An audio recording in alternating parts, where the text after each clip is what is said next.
বিসমিল্লাহির রহমানির রহিম। সবার সম্মানিত সভাপতি উপস্থিত থাকবেন, যিনি চট্টগ্রাম সহ সারা বাংলাদেশকে নিয়ে পরিকল্পনা করেন।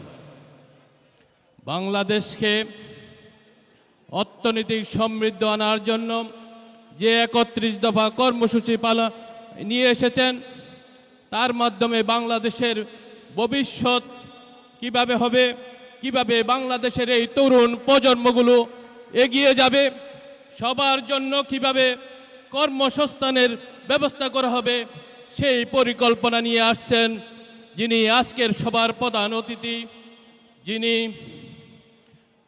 বাংলাদেশের স্বাধীনতার ঘোষক রাষ্ট্রপতি জিয়াউর রহমানের সুপুত্র, একইভাবে যিনি বাংলাদেশকে আপসহীন নেতৃত্বের ভূমিকায় নিয়ে বাংলাদেশের গণতন্ত্রের জন্য বারবার সংগ্রাম করে বাংলাদেশের মানুষের জন্য, যিনি বাংলাদেশের মাটি থেকে এক মুহূর্ত বিদেশের মাটিতে যেতে চাননি, সেই আমাদের দেশনেত্রী বেগম খালেদা জিয়ার সুযোগ্য সন্তান।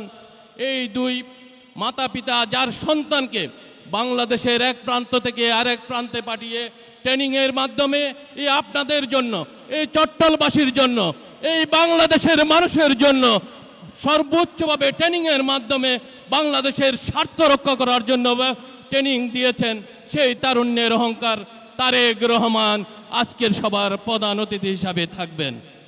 সম্মানিত নেতৃবৃন্দ, জাতীয় নেতৃবৃন্দ উপস্থিত আছেন, সামনে উপস্থিত চট্টলবাসী, আমাদের সেই প্রধান অতিথি আজকে এখানে আসেননি, তবু আপনারা একটা জোরে হাততালির মাধ্যমে প্রধান অতিথিকে অভিবাদন জানান।